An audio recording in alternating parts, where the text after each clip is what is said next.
My name is Marjorie Holt. I'm 68 years old. The morning of my son's wedding began with that particular Savannah light, soft, amber, and full of promise.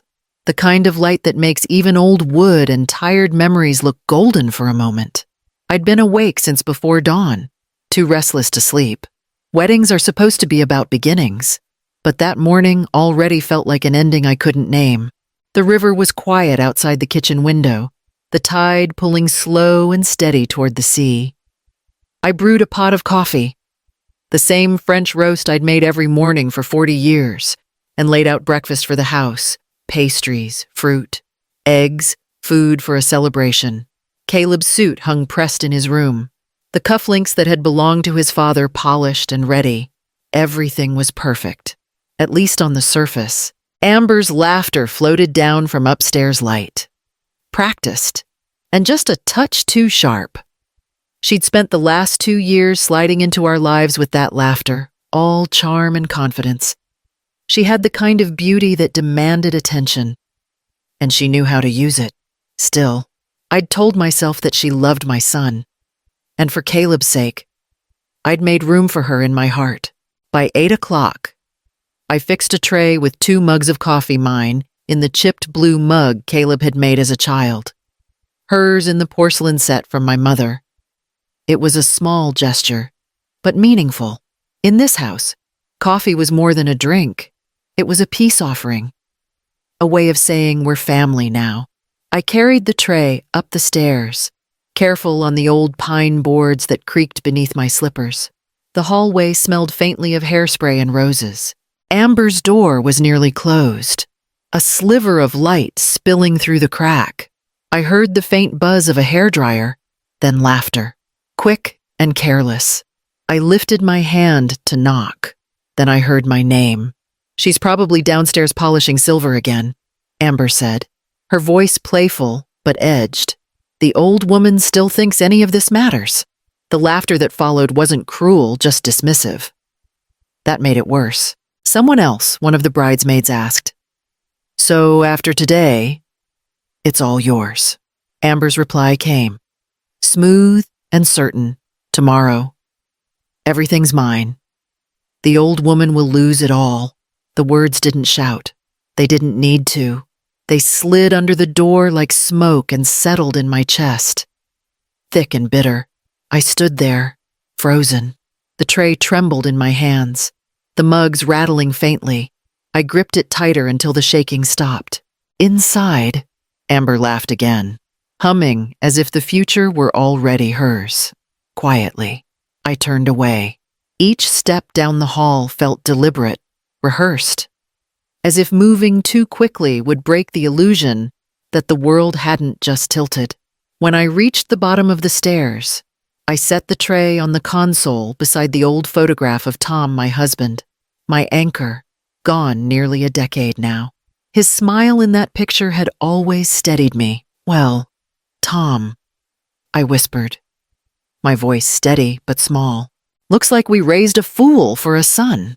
Outside, church bells rang from St. Peter's Chapel, soft and far away. I pressed my palms to the marble table until my heartbeat slowed. This house had weathered betrayal before greedy cousins after Tom's death, business partners who tried to edge me out of the marina. But this was different. This betrayal had worn my family's name and sat at my kitchen table. In the kitchen, the coffee in my mug had gone cold, but I drank it anyway. The bitterness helped. Through the window, I saw Caleb outside, laughing with his groomsmen, his posture easy, his grin wide. He looked so much like his father it hurt to watch. He spotted me at the window and waved. I lifted my mug and smiled back. "You all right, Mom?" he called. "Fine, sweetheart," I said. "Just making sure everything's perfect." He nodded and turned away, unaware that something had broken so quietly it made no sound. The rest of the morning passed in slow motion. I checked the florist's arrangements, straightened name cards, adjusted ribbons that didn't need adjusting. The guests would remember the beauty, the laughter, the photographs. but I would remember the words behind that door. Tomorrow, everything's mine. The old woman will lose it all. It wasn't only greed in her voice, it was certainty. The confidence of someone who believed she'd already won. By noon, the limousine pulled up for the bridal party. Amber emerged in ivory silk, radiant and flawless. Her smile caught the light as she stepped into the car. Through the reflection in the glass, I saw her face not angelic now, but victorious. Something in me hardened, the fear, the disbelief, even the hurt, all of it condensed into quiet resolve. I'd spent 40 years building Holt Marine Supply from nothing but salt, sweat, and borrowed money. I'd built it for Caleb, thinking love would keep him safe, but love had made me careless. I had protected him from storms, not from people. As the car drove away, I straightened my shoulders. If Amber thought she was marrying into a fortune she could command, she was about to learn that not every old woman is easily replaced. The sky had begun to darken as I left the house. Clouds gathered over the river, the air thick and electric. The first drops of rain fell as I locked the door and slid into my car. By the time I turned onto Whitaker Street, the church bells were tolling again low, steady, almost solemn. In the distance, thunder rolled across the water, echoing through the live oaks like a warning. I gripped the steering wheel, my reflection flickering faintly in the windshield. Whatever storm was coming, I would meet it head on. After all, I'd built my life surviving them. By the time I reached St. Peter's Chapel, the rain had stopped, leaving the air heavy with the scent of magnolia and wet grass. The morning storm had passed, but the stillness it left behind felt unnatural, like the quiet after something breaks. I paused at the glass doors and caught my reflection composed, graceful, every hair in place. Only my hands betrayed me, trembling as I smoothed the hem of my jacket and forced them still inside. The chapel buzzed softly with conversation. Savannah weddings always drew a crowd: neighbors, family friends, even people who simply wanted to say they'd been there. Old names mixed with new fortunes, and everyone came dressed in their best intentions. I smiled, nodded, exchanged pleasantries. No one saw the fissure beneath the calm. The organ began its slow, solemn hymn, the same one that had played at my own wedding 40 years ago. I took my place in the front pew, beside a vase of wilting gardenias. Caleb stood at the altar, tall and nervous in his gray suit, the spitting image of his father. When his eyes found mine, he smiled, and for a fleeting second, I let myself believe the morning's ugliness had been imagined. Then Amber appeared.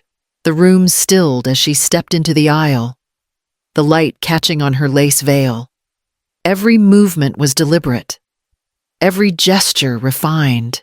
She was beautiful, yes, but it was the kind of beauty that knew its audience. When she reached Caleb, she pressed his hands in hers, whispering something that made him laugh. The sound his laugh hit me like a bruise. Father Garrison began the vows. His words washed through the chapel, calm and practiced love, honor, cherish, truth. They sounded like relics from a world that had once believed in them. I listened, but none of it reached me. My thoughts lingered upstairs in the house, behind that half-closed door and the words that had gutted me. Tomorrow, everything's mine. Amber spoke first. Her voice trembled beautifully. The picture of sincerity. She promised devotion, honesty, partnership, each vow perfectly measured, each pause designed to draw sympathy. A few guests dabbed at their eyes. Even I nearly believed her. Caleb's vows came next. His voice was low, full of emotion. He spoke about second chances, about love that heals and endures. He mentioned his father, saying he wanted to build a life as strong as the one Tom and I had shared. His sincerity broke something in me that I didn't even realize was still intact. When he finished, Amber turned slightly and met my eyes. It was only a glance. So fleeting no one else would have noticed. But I did. There, behind her soft smile, was triumph subtle, sharp, undeniable. The ceremony blurred after that. Rings, blessing, kiss, applause. I smiled through all of it. The perfect mother in the front pew, her heart neatly hidden behind pearls and poise. The photographer's flash caught my face mid-smile. Later, when I saw the photo, I wouldn't recognize myself. As the newlyweds walked down the aisle, petals stuck to the damp floor, the scent of lilies heavy in the air, Caleb looked back once, beaming, radiant in a way that belonged to the young and unbroken. I smiled back, proud and aching in equal measure. When the guests began to spill outside, I stayed behind. The air inside the chapel was thick with perfume and candle smoke. I stood before the altar, tracing the edge of a magnolia bloom starting to brown at the tips. My fingers came away sticky with sap. For a moment, I let myself imagine Tom beside me, his hand over mine, his low voice murmuring reassurance. But the voice that filled my head wasn't his. It was hers. Tomorrow, everything's mine. The chapel door creaked open. I turned to see Harlan Page, our family lawyer, gray-haired and steady as ever, standing in the doorway. Beautiful ceremony, he said softly, walking closer. You holding up, Marjorie? I adjusted my hat. I'm fine. But we'll need to meet Monday morning. I'd like to review some documents. He paused, reading my face with quiet understanding. I'll make time. Outside. The wedding car honked twice. Laughter carried across the lawn as ribbons fluttered in the wind. I stepped into the doorway, watching the car disappear beneath the oaks that lined the road to the river. The sky was turning copper, the first hints of evening brushing the horizon. I took a slow breath, straightened my shoulders, and started toward the reception hall. The show wasn't over yet. For now, there was still a part to play, and I had learned long ago that silence, when worn well, could be the sharpest weapon of all. The reception was held at the old Forsyth Club, a cream-colored mansion with tall verandas that had hosted half of Savannah's weddings for a century. Inside, chandeliers burned like captured sunlight, and the sound of laughter floated above the string quartet. I stood near the edge of it all, a glass of champagne balanced in my hand, watching my new daughter-in-law work the room as if she'd been born to it. Amber had changed into a silk evening gown, emerald green, a color that made every photographer aim their lens her way. She moved from table to table, touching shoulders, laughing softly, calling everyone by name. Even the men who had once admired my husband's grit, the same men who'd dismissed me as a sentimental widow years ago, now hung on her every word. I watched her place a hand on Mr. Grant's sleeve, leaning in just enough to seem conspiratorial. He had been one of Tom's earliest investors, a man who still sent Christmas cards every year, though he'd retired long ago. Amber whispered something, and he laughed. The kind of laugh men use when they think youth owes them attention. I felt the chill of it crawl up my spine. Caleb, meanwhile, was glowing. He moved through the crowd with a drink in his hand and the pride of a man who believed he'd finally done something right.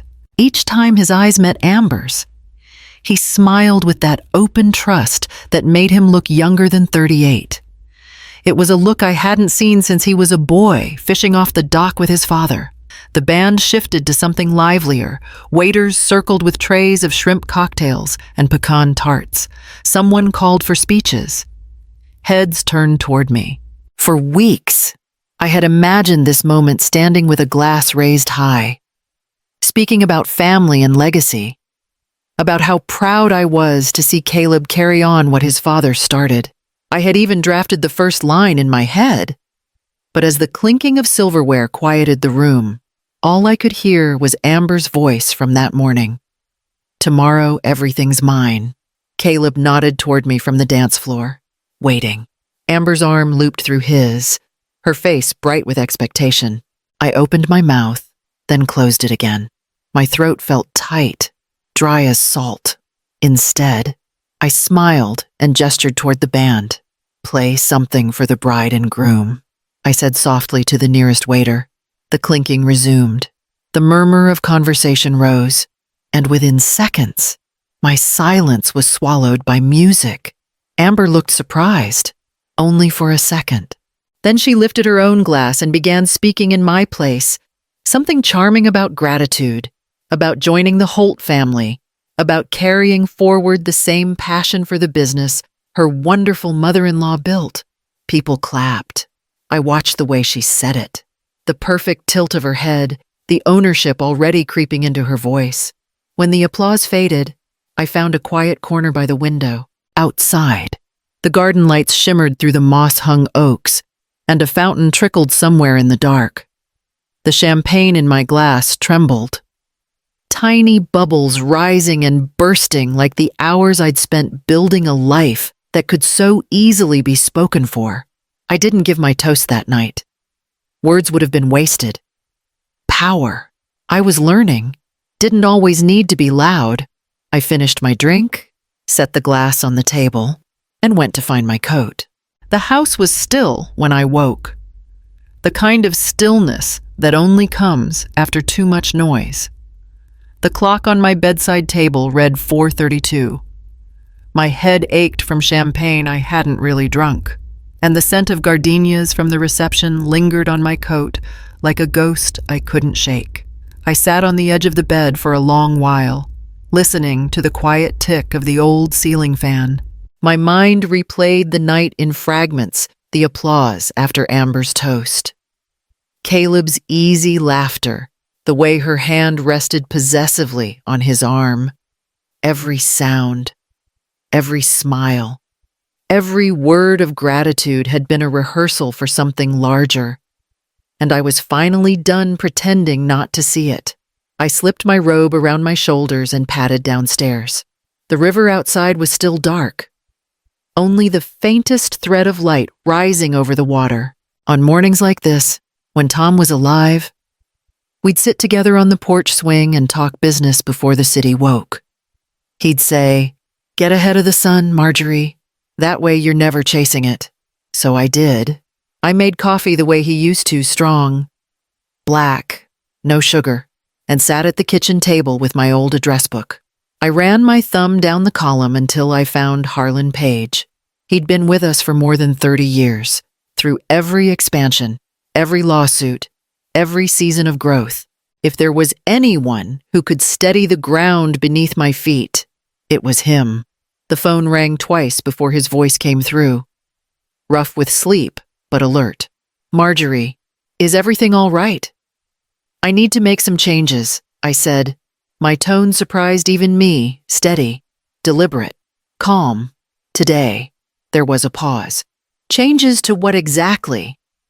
"To everything." I could almost hear him sit up. "All right," he said carefully. "Walk me through it." I told him about the estate plan, the trusts, the company shares, and the deeds still pending from last year's expansion. I want every transfer frozen, every account reviewed. Any document that includes joint ownership or future assignment to Caleb or Amber is to be halted until further notice. "May I ask what's prompted?" "No," I interrupted softly. "Not now. Just do it." Harlan had known me long enough not to press. "I'll need you to come by the office this morning. We'll start with the titles. I'll be there at 8. When the call ended, I set the phone down and stared at the empty chair across from me, the one where Tom used to sit. The first pink streaks of sunrise touched the river, painting ripples of gold across the window glass. I felt something loosen inside me. Not peace exactly, but clarity. I carried the coffee to my study, unlocked the drawer beneath the old oak desk, and pulled out the thick binder labeled Holt Marine Supply Holdings. Each section represented decades of work permits, loan documents, insurance claims, partnership agreements. I flipped through the pages slowly, My fingertips tracing signatures faded with age. My name, Tom's, and now, in more than one place, Caleb's. I stared at the ink for a long time. My son's signature should have been a symbol of continuity, of family legacy. Instead, it felt like the edge of an open door someone else might soon walk through. By the time I dressed and drove downtown, the streets were still empty, the air thick with early morning mist. Harlan's office sat on the corner of Broughton and Abercorn, a narrow brick building with the same brass nameplate it had always had.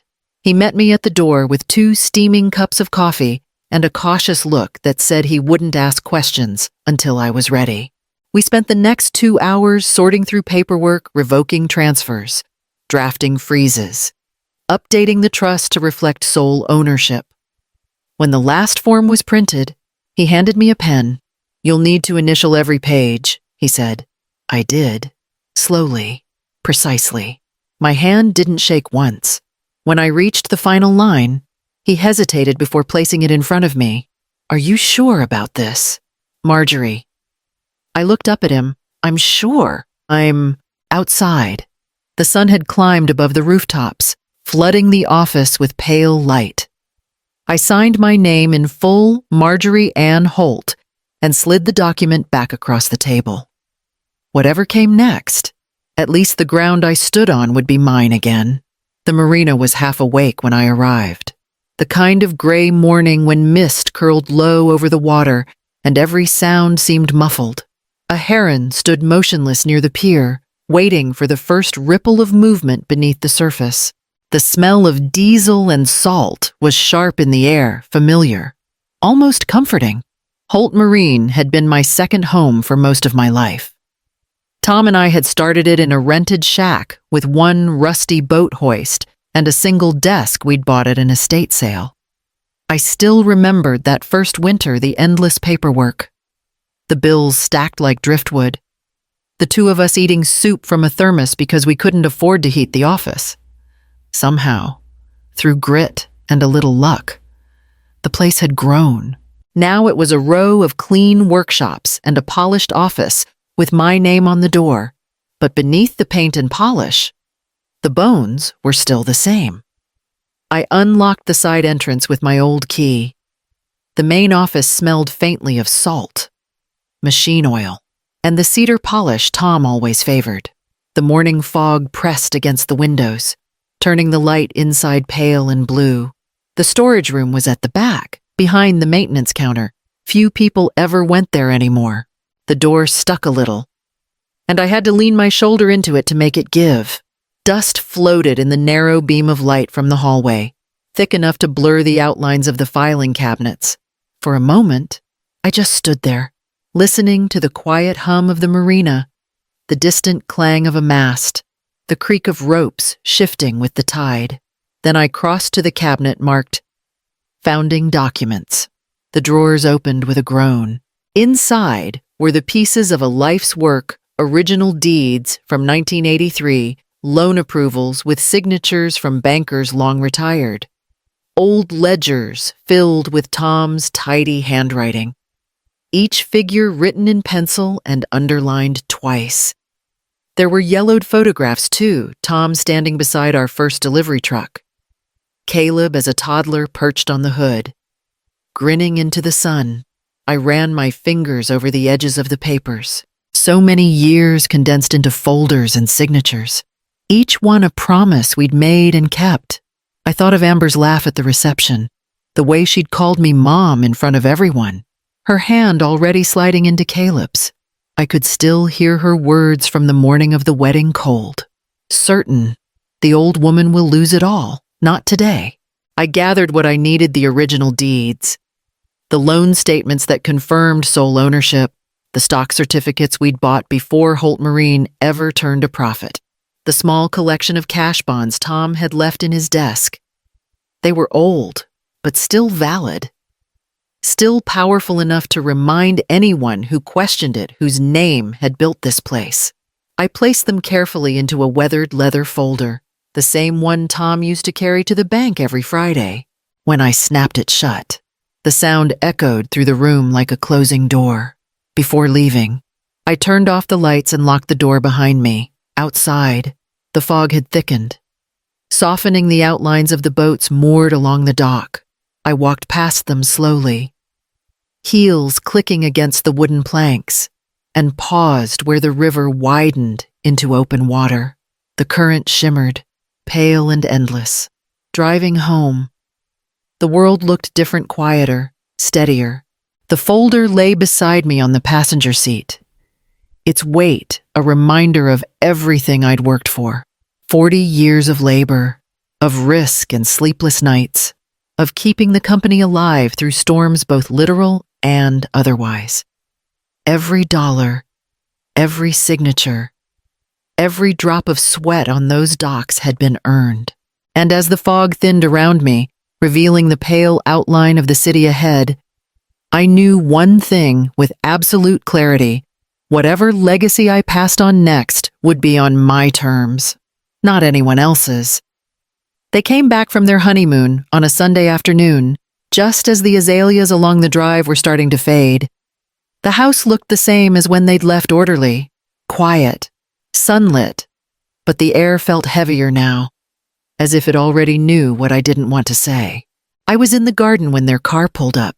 Caleb waved through the windshield, beaming like a man who'd found the secret to happiness. Amber stepped out first, wearing a wide-brimmed hat and a smile polished for photographs. Her skin was a shade darker, the kind of tan you get from lying still while the world waits on you.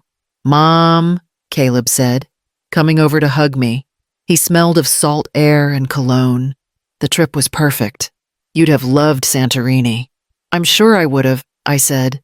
My eyes met Amber's over his shoulder. She smiled warmly, the way you smile at someone you intend to outplay. They carried their luggage inside, filling the hallway with chatter about food, sunsets, and boutique hotels. I followed them to the kitchen, where the afternoon light turned the countertops gold. I poured lemonade into 3 glasses and listened as they talked over each other. Caleb about diving lessons, Amber about shopping in Mykonos. When he left to bring in the rest of their bags, she leaned lightly against the counter. "You've kept the house spotless," she said, tracing a finger along the marble. "You must have missed having company." "I've learned to enjoy quiet," I replied. She laughed softly. "Well, that's about to change. We've got plans. Caleb and I, big ones." I waited. "I was thinking," she continued, "now that we're married, it might make sense to combine a few things: bank accounts, insurance policies, maybe even the title for the marina property. Simplifies taxes. You know." Her tone was sweet as syrup, every word wrapped in politeness, but her eyes stayed fixed on me. Measuring, I smiled, setting my glass down carefully. "All in good time, dear. You've only just unpacked." Amber's lashes fluttered. "Of course. No rush." Caleb came back in then, balancing 2 more suitcases and talking about the photo album he wanted to show me later. I nodded and helped him carry them upstairs, pretending not to see the flash of irritation that crossed Amber's face when my answer failed to open the door she wanted. That evening, we had dinner together: grilled fish, cornbread, and a bottle of white wine Caleb had brought from Greece. He talked about future expansions for the marina, new suppliers he'd found overseas. Amber encouraged him, adding little phrases like, "our next phase and once everything's merged." I listened, smiled, and let them believe I was still the same woman they'd left behind 2 weeks ago. But every time Amber reached across the table to adjust her napkin or refill Caleb's glass, I saw the faint tremor of impatience in her fingers. She was already reaching for something she hadn't yet earned. After dinner, they excused themselves to unpack. I stayed behind, clearing the dishes slowly, one by one. The air outside was warm, carrying the hum of crickets through the open windows. I washed the last glass and looked at my reflection in the kitchen window. My smile was still there, small, polite, steady. the same one I'd worn at the wedding, but beneath it, I could feel the quiet shift of something stronger, something unmovable. Amber thought she was learning how this house worked. She hadn't realized yet that it was still mine. By midweek, the rhythm of the house had settled into something that looked peaceful from the outside. Caleb left early each morning for the marina, full of ideas and optimism. Amber lingered over coffee, scrolling through her phone at the breakfast table, humming faintly as if she had nothing but time. She'd begun offering to help with the business, saying she wanted to learn more about Holt Marine's operations to be involved, to share the load. I'd smiled and agreed to show her a few things.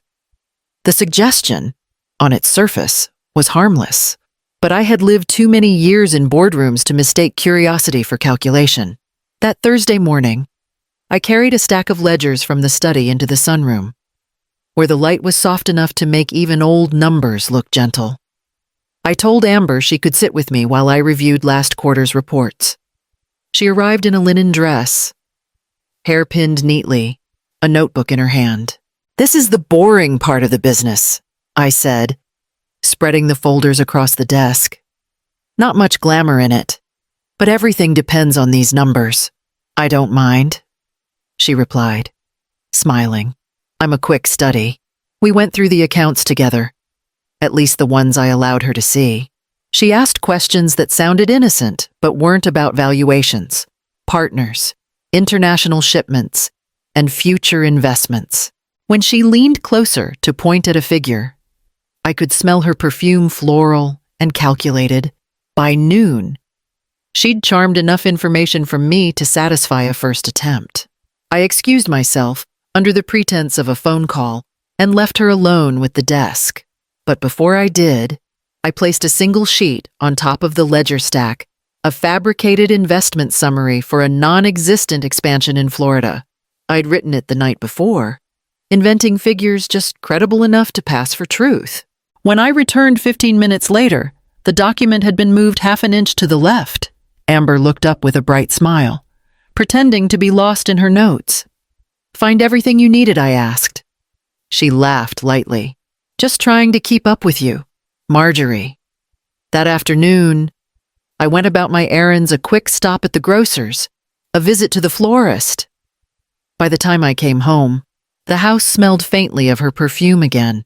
The desk was immaculate, the ledger neatly stacked. The fake report was back in its place, untouched, or so it seemed. That evening, after they'd gone to dinner downtown, I sat at the same desk with my laptop open. I logged into the business email account, one I rarely used but still monitored. The marina's network kept a copy of every outgoing message sent from the house. I scrolled through the latest logins, and there it was. Amber's name attached to an unfamiliar address, RJ, Warden at Bright Capital, US. Her message was short and to the point, attaching summary from Marjorie's files. Potential private expansion in Florida, estimated 3.4 M available for partnership, pending her final signature. Should we proceed? The fake numbers were there, down to the last decimal. I sat back, staring at the screen, feeling neither shock nor anger, only the slow, cold confirmation of what I'd known from the beginning. The trap had been invisible, and she'd stepped right into it. Outside, the crickets had started their nightly chorus, and somewhere in the distance, I could hear the faint hum of Caleb's car returning down the road. I closed the laptop, turned off the lamp, and stood for a long time in the darkened room. Amber's laughter drifted up the front steps, soft and sweet. I took a deep breath, composed my face into its familiar calm, and went to greet them at the door. The following weeks passed under a fragile calm, thin as glass, ready to break. On the surface, life went on as before, dinners at 7, fresh flowers in the hall, polite laughter over morning coffee. Yet beneath it all, something cold was taking shape. Caleb began to feel it first, though he couldn't name it. Amber was careful, too careful. Her tone never sharpened, her smile never slipped. but small cracks appeared in the silence. A misplaced glance, a sentence that ended too quickly, when he walked into a room and found us together, both smiling too hard, both too composed. The air would tighten until he broke it with a joke. "Everything okay? You two?" he'd ask, light as ever. Amber would touch his arm and laugh. "Of course. Your mother and I were just talking business. You know how she gets about numbers." I'd smile, keeping my voice warm, just making sure everything's balanced. It was a quiet performance, the kind that demanded stamina, not skill. And my son, caught between us, was trying to believe the story he wanted most to be true. One evening after dinner, I found him sitting on the porch, staring at the river. His glass sat untouched beside him, gathering condensation. The night hummed softly, the air heavy with magnolia. "You've been quiet lately," I said, taking the chair next to him. He shrugged. "Long days at work?" "You've never been good at lying," I said gently. He managed a small smile. "Guess I didn't inherit your poker face." We sat in silence for a while. Then, almost reluctantly, he said, "Amber thinks you don't trust her." The words were careful, rehearsed. "Did she tell you that?" He nodded. "She says you test her, leave things out on purpose. Check her emails." I looked out over the river, the faint glimmer of light trembling on the surface. "And do you believe that—" He hesitated, his throat tightening. "I don't know what to believe." His honesty hurt more than doubt ever could. "Caleb," I said, "your father and I built this company to protect our family. That's all I've ever tried to do, I know," he murmured. "But Amber's not the enemy." The plea in his voice, the boy beneath the man, made me ache. He wanted peace, not truth. And peace built on blindness never lasts. Later that night, I heard their voices through the thin walls, low, sharp, breaking apart between anger and tears. "She's twisting everything I do," Amber said. "She's just trying to help," he whispered. "She's trying to control you." "Caleb, don't you see? She'll never let go." The silence that followed was long and heavy. I turned off my lamp, staring at the ceiling, each word settling like dust on my heart. By morning, they came downstairs arm in arm, smiling as if the night had never happened. Caleb's eyes were rimmed with exhaustion.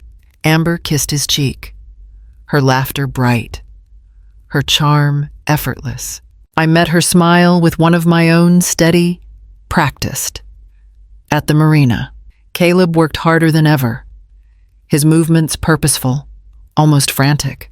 When I brought him lunch, he looked up and said quietly, "I just want peace. Peace isn't something you wish for." I told him, "It's something you build." He nodded but didn't look at me. That night, his car pulled in late. I heard Amber's voice soften through the walls, all apology and promise. He believed her again. I lay awake until the house was silent. The river glowed faintly through the curtains, patient as time itself. I wanted to tell him everything, to tear the illusion apart, but he wasn't ready. So I waited the way mothers always do until the truth could no longer be denied. The call came just after dawn. I was still in my robe, coffee halfway to my lips, when Caleb's voice broke through the receiver, shaky, breathless. "There's been a fire at the marina," he said. "Small one. They've got it under control." By the time I reached the docks, the air was thick with the smell of burned rubber and salt. A light fog clung to the water, mixing with gray smoke that still curled from the north end of the warehouse. Firefighters were packing up their hoses, their boots leaving dark streaks on the wet planks. No one was hurt. Thank God. But one of the electrical panels near the storage units had caught, and the heat had spread fast enough to scorch the siding and melt through several stacks of wiring. The damage could be repaired, but it would cost time and money. Caleb was already there, sleeves rolled up, ash on his face, moving through the chaos with that restless determination I'd always admired. Amber stood nearby in a cream sweater and dark glasses, arms crossed, her expression a blend of concern and calculation. "Mom," Caleb said as I approached, "they think it started from an old junction box. We were lucky." I nodded, scanning the damage. "Where's the maintenance log?" He frowned. "It should have been in the office. Amber was helping me file last week." Amber stepped forward quickly. "I brought them home to review just the electrical section. I must have forgotten to put it back." Her voice was soft, apologetic, perfectly rehearsed. I said nothing, only watched the thin line of smoke rising against the brightening sky. The hum of generators filled the silence. Later, in the office, Caleb went through the insurance documents while Amber hovered at his shoulder. "The policy should cover most of this," she said. "Maybe we could use the opportunity to update the North Dock. Expand a little ad storage. Maybe a retail corner. Something modern." I looked up from the damaged reports. "We're not expanding. We're repairing. Nothing more." Amber's tone brightened, as if she hadn't heard me. "It could be a good time to move forward. The market's strong, and your mother's name still carries weight." I cut her off gently. "And that's exactly why we're going to proceed carefully." Caleb exhaled, caught between us. "Amber just means I know what she means," I said quietly. "But insurance money isn't a windfall. It's restitution." He opened his mouth to argue, then thought better of it. Amber's smile faltered for the briefest moment before she turned away, checking her phone. When they left for lunch, I stayed behind, opening the maintenance folder she'd forgotten to replace. Half the pages were missing, and the latest electrical inspection one that should have been signed 3 weeks ago was blank. Caleb's initials weren't there. Neither were mine.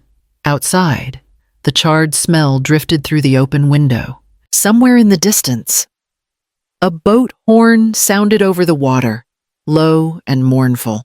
I slipped the unsigned page into my purse, closed the folder, and turned the key in the office door. The wind off the river carried a chill that felt sharper than it should have. For the first time in months, I no longer doubted what I was dealing with. The morning after the fire, I drove to Harlan Page's office again. Savannah was waking slowly, the streets slick from an early drizzle, the Spanish moss heavy with rain. I parked beneath the same oak where I'd stood weeks earlier and sat for a moment, watching water slide down the windshield. The world had a way of clearing itself after a storm. People rarely did. Harlan greeted me at the door, his tie already loosened, sleeves rolled to the elbow. "You look tired," he said, ushering me inside. "I've had better weeks," I replied. He nodded toward the conference table. "I went through the existing trust documents, the business transition plan, and your last amendment from 2019. If you're ready to move forward, I've outlined a new clause." We sat across from each other, the same way Tom and I used to sit during those long nights when the business was more ambition than stability. The smell of leather and old paper filled the room, grounding me. Harlan slid a manila folder toward me. "The proposal keeps your son as the intended heir, but adds a probationary term. 6 months of active management. If he demonstrates responsibility, integrity, and adherence to the founding principles. The transfer proceeds as planned. If not, then the shares remain under my ownership," I finished. He nodded. "The board and employees will be informed discreetly. The language gives you full discretion to assess his performance." I opened the folder. The legal phrasing was clean and sharp, each word chosen to leave no space for confusion. Caleb's name appeared again and again, inked beside words like fiduciary duty, good faith, and ethics of management. "He won't like it," I said quietly. "No," Harlan agreed. "But you're not doing this to please him." I signed the first page, my pen scratching softly against the paper. As we worked through the remaining documents, I told him about the missing maintenance report, about Amber's suggestion to use insurance funds for expansion. His expression tightened. "She's moving faster than I expected," he said. "She's reckless," I corrected. Reckless people trip on their own speed. I just need to make sure my son doesn't fall with her. When everything was signed, Harlan sealed the documents in an envelope and handed it to me. I'll have copies notarized and sent to the bank by tomorrow. This clause gives you complete control of the timeline. If he passes the test, you can transfer ownership whenever you choose. I held the envelope against my chest for a moment, feeling its weight more than paper, less than peace. Back at the marina, I found Caleb in the office, sleeves rolled up, eyes focused on a stack of repair invoices. He looked tired but determined, unaware that the next 6 months of his life had just been set in motion. Everything squared away with the lawyer he asked. Yes, I said, setting the folder on the desk between us. Just routine updates. He smiled, trusting as always. Good. Maybe things will finally settle down. I studied him for a long moment, the boy who once followed me around with grease on his hands, who wanted nothing more than to be part of what his father built. Maybe, I said softly. As I turned to leave, the folder caught a shaft of sunlight from the window, its seal unbroken. It looked almost ordinary, the kind of document any business might keep. Yet inside it waited the quiet boundary between inheritance and character, between what could be given and what must be earned. It was a Tuesday afternoon when the message arrived quietly, without warning. I was in my office, sorting through invoices, when a notification blinked on my screen, an email from Gwen Miller, my bookkeeper of 20 years. Gwen wasn't one for gossip or theatrics. Her subject line was simple. You should hear this. Mrs. Holt. Attached was a short audio file. I clicked it, half expecting a wrong number or some routine memo. Instead, Amber's voice filled the room, crisp, amused, dripping with the kind of confidence that always made me uneasy. She still thinks this company's worth something because her name's on the sign, Amber said, laughing softly. Holt Marine, an old lady empire running on nostalgia and good luck. Once Caleb and I take full control, we'll sell it to someone who knows what to do with it. Maybe Bright Capital. They've been waiting for an opening. My chair creaked beneath me as I leaned back. I knew the name Bright Capital, the same firm she'd written to weeks earlier about the fake investment file. Her voice continued, low but sharp. Caleb's too sentimental to push her. But once I show him how much money's on the table, he'll come around. Everyone does eventually. There was the faint sound of a glass being set down, then laughter from another woman, someone on the line with her. Amber again. You should see her, always pretending she's being gracious.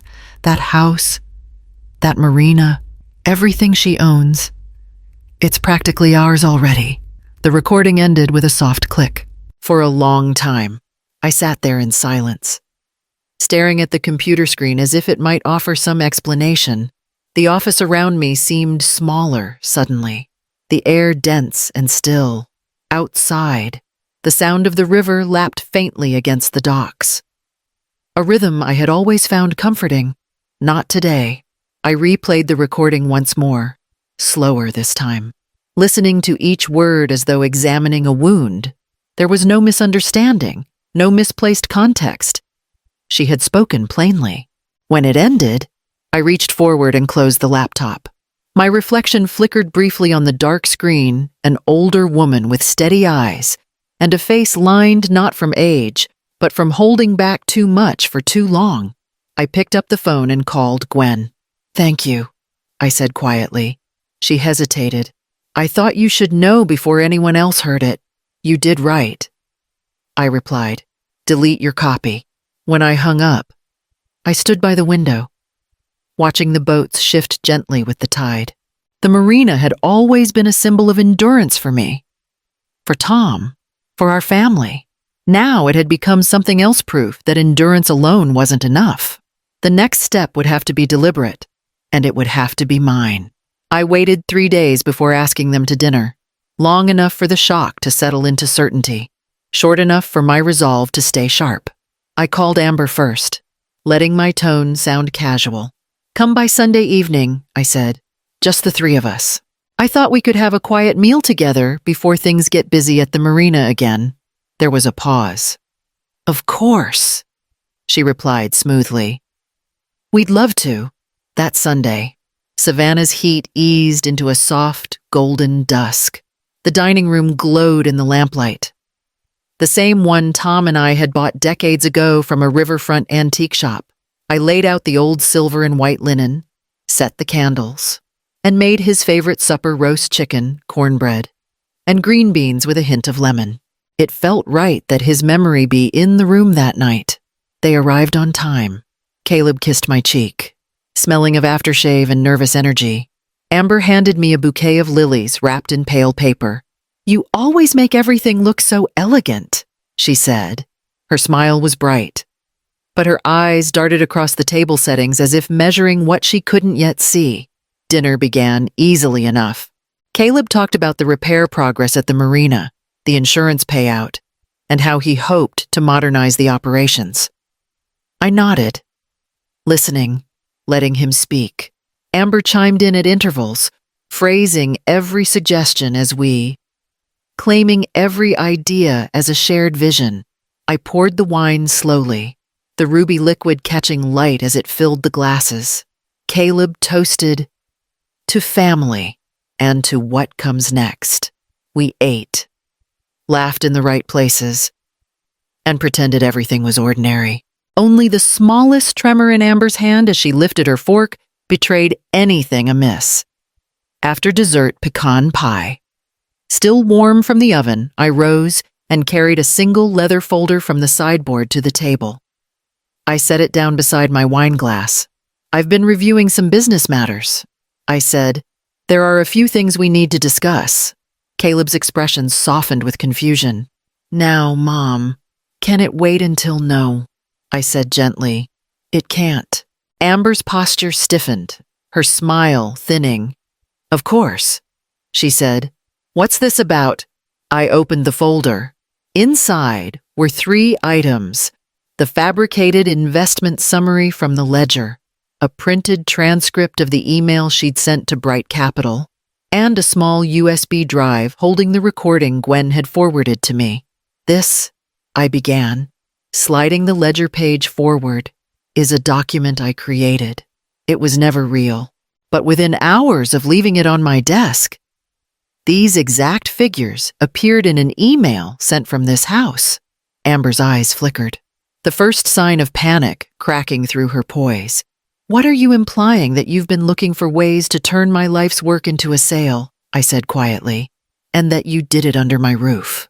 While my son still believes you mean to build something with him instead of off him.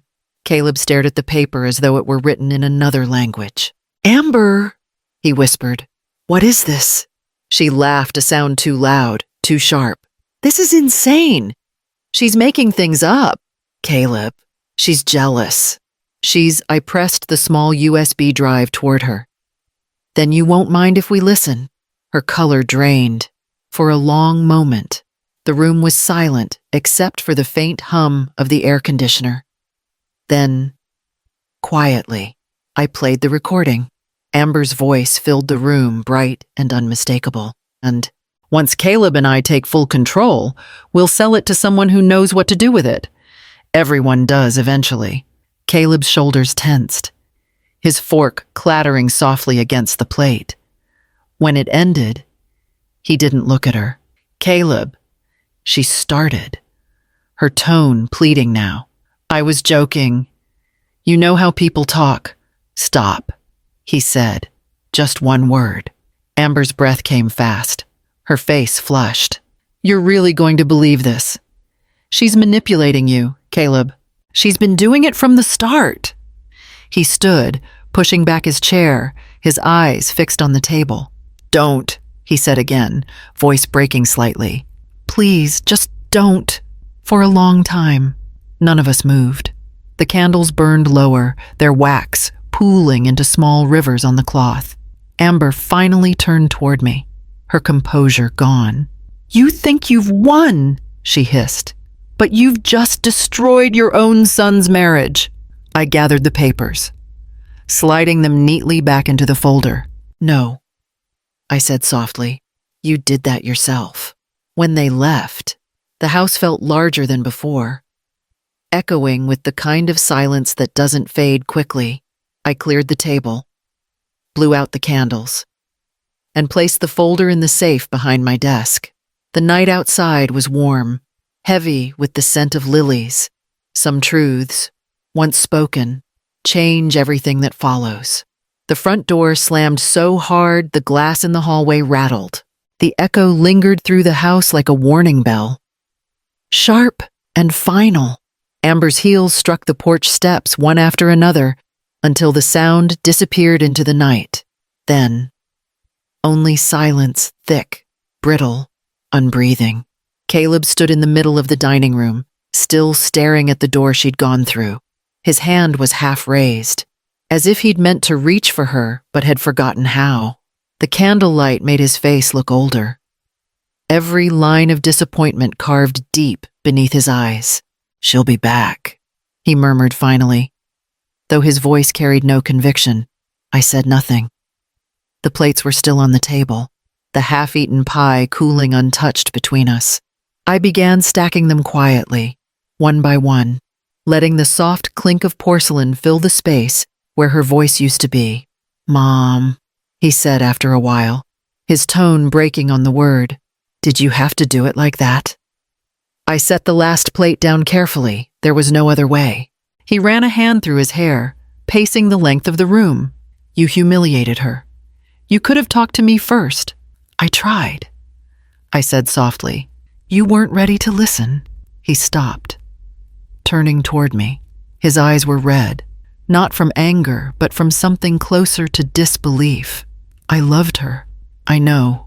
She said we'd build something together." His voice faltered, and I believed her. I walked to him then, resting a hand on his arm. For a moment, he didn't move.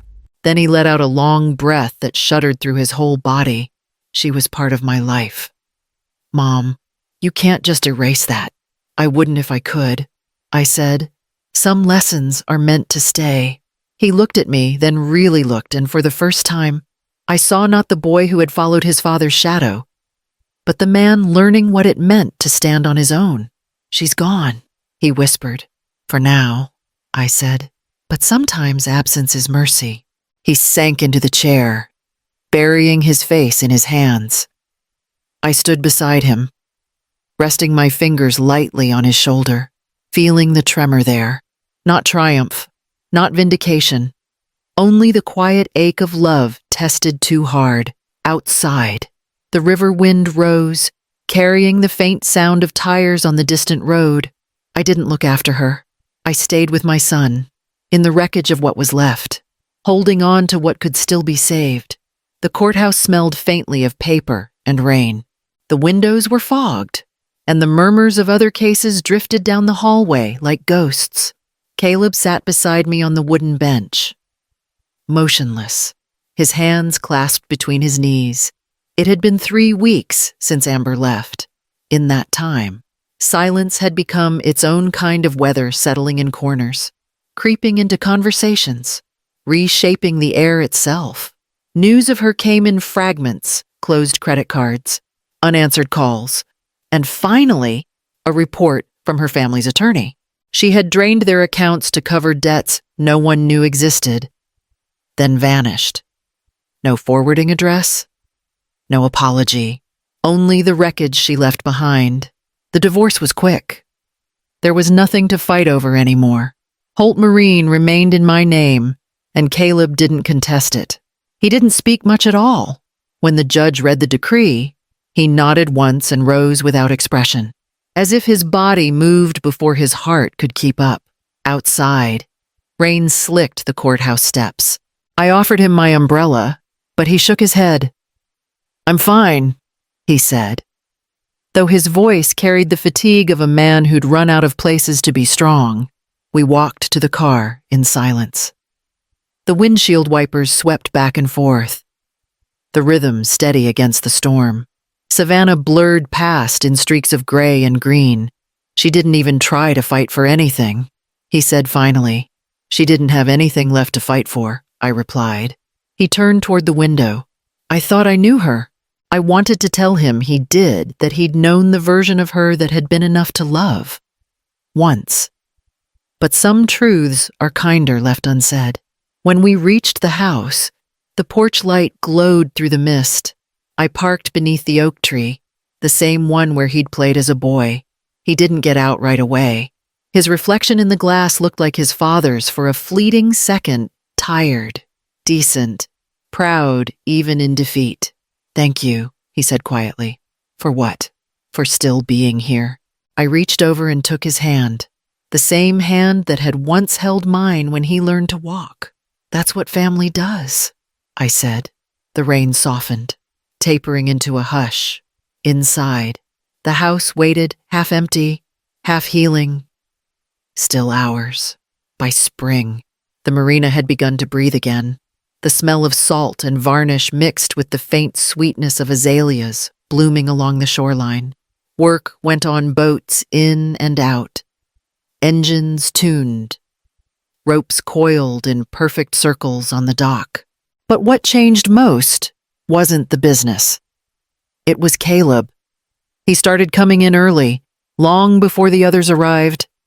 I'd see his car parked by the gate at sunrise, the light just touching the water. He no longer wore the pressed shirts and gold cufflinks Amber had insisted on. Now it was rolled-up sleeves. Scuffed boots, hands rough with work. At first, the crew kept their distance. They remembered too well how he used to walk through the workshop with an air of ownership rather than responsibility. But day by day, their caution softened. He didn't issue orders anymore, he asked questions. He learned names, listened, stayed late to help finish repairs. Pete Rodriguez, who'd been with us for 30 years, told me one afternoon, the boy's finally starting to sound like Tom. It was the closest thing to approval Pete ever gave. I watched from my office window as Caleb helped one of the junior mechanics lift an engine casing into place. The two of them laughed about something, the sound carrying across the dock. It had been months since I'd heard that kind of laughter from him unforced. Easy, real. Later, I found him in the break room, eating a sandwich at the same table where his father once sat to talk shop with the crew. Grease smudged the edge of his sleeve. He looked up when I entered, a little startled. "Didn't hear you come in," he said. I didn't mean to interrupt. He smiled faintly. "You're not. I was just thinking about how different it feels doing the work instead of watching it. That's how your father built this place," I said. He nodded. I used to think I understood what that meant. Turns out, I didn't have a clue. There was no self-pity in his voice, only honesty. The next week, he handled a supplier dispute without asking for my help, negotiated calmly, fairly, and won the respect of men who'd once doubted him. When the delivery truck finally rolled in, he stood beside the workers unloading parts. Sleeves rolled, laughter easy again. That evening, as the sun dipped low over the river, I lingered by the window, watching him lock up. He paused to turn off the lights, glancing toward my office before walking to his car. For a brief second, his silhouette against the sunset looked just like Tom's, the same deliberate stride, the same quiet strength. I closed the ledger on my desk, a faint smile tugging at my mouth. The business was safe. Yes, but more than that. Something deeper had survived. Not the company, not even the name. What had endured was character, and for the first time in years, I let myself believe that was enough. 6 months to the day after the clause was signed, Harlan Page returned to the marina. The morning light spilled over the water like gold leaf. Quiet and sure. Caleb was already in the office, sleeves rolled up, going through payroll sheets when Harlan stepped through the door, carrying a slim leather folder. "Morning, Mrs. Holt," he greeted, tipping his hat before turning to Caleb. "You've been a busy man." Caleb smiled modestly. "Trying to keep the place afloat," Harlan chuckled. "From what I've seen, you've done more than that." He placed the folder on the desk and took a seat. It's time. I stood by the window, watching gulls skim the surface of the river. The marina buzzed with the sound of work, the clang of tools, the hum of engines. But in that office, the air felt still. Harlan opened the folder. Inside were the final ownership transfer documents, marked with neat blue tabs for signatures. "I've reviewed everything," he said. 6 months of consistent profit, no late payroll, clean accounts, and positive evaluations from every department head. He looked at Caleb over his glasses. "You've earned this." "Son," Caleb didn't answer at first. He turned toward me, eyes uncertain. "Mom," he said quietly, "you really think I'm ready?" I studied him, the same boy who'd once thought success came through inheritance. Now a man who'd learned to build it with his own hands. "You're not the same man who asked for this 6 months ago," I said. "That's why you're ready." Harlan slid the pen across the desk. "One signature here." Caleb hesitated, the pen resting between his fingers. "Dad would have wanted this moment," he murmured. "He would have been proud." I said, "So am I." He bent forward and signed. His name, Caleb Holt, flowed steady across the page, bold and certain. When he set the pen down, he let out a breath that sounded like release. Harlan stood, closing the folder. "That's it. Congratulations. Caleb, as of today, Holt Marine Supply is officially yours." Caleb turned to me, eyes glistening. I don't know what to say. I reached for the pen and placed it gently in his hand again. "Then let me say it for you," I said softly. "You've earned what I once almost gave away." He nodded, the weight of it settling slowly in his chest. For a moment, he simply stood there, looking out toward the docks, where the sun caught the ripples of water. When Harlan left, the office grew quiet again. Caleb remained at the window, hands in his pockets. I stepped beside him, and together we watched one of the crews launch a newly restored boat into the river. Its hull shone white against the morning tide, cutting cleanly through the water. He smiled. "You think Dad's watching? I think he never stopped." Outside, the dock hands cheered as the boat steadied and began its slow glide toward open water. Caleb reached over and rested his hand on mine, not as a son seeking approval, but as a man who understood what it meant to carry something forward. For the first time in a long while, I felt the quiet peace of completion, not an ending, but a continuation built on something stronger than ownership. It wasn't wealth that endured. It was the wisdom that came from almost losing everything and learning, finally, how to deserve it. By evening, the marina had fallen quiet. The crews had gone home. The workshop lights dimmed, and only the river remained awake, its slow current glimmering beneath the pale sweep of the setting sun. The air smelled of salt and varnish, and somewhere in the distance, a gull cried before disappearing into the gold haze. I walked the length of the dock, my footsteps steady on the old planks Tom had laid himself nearly 40 years ago. Each board held a memory, his laughter when we first opened, Caleb's small hands gripping the railing, the late nights when the two of us sat watching storms roll in, promising that the light from the office window would always be our beacon home. Now that light belonged to someone else, to Caleb. And for the first time, I didn't feel the ache of loss in that truth, only the calm weight of completion. The lantern at the end of the pier was older than the business itself. Tom had wired it one summer evening when the company was still just an idea. "Every ship needs a light to come home to," he'd said, for years after his passing. I'd kept it burning out of habit, sometimes for hope, sometimes for company. Tonight, as the sun slipped beneath the horizon, I reached up and turned the switch. The bulb flickered once, then glowed steady, casting a soft amber shimmer across the dock. "This light isn't for waiting anymore," I whispered. "It's for peace." The river caught the reflection, carrying it outward. The way memory carries love fading, but never gone. A heron rose from the far bank, its wings cutting through the dusk in slow, deliberate strokes. I followed its path until it vanished beyond the curve of the water behind me. The office window glowed.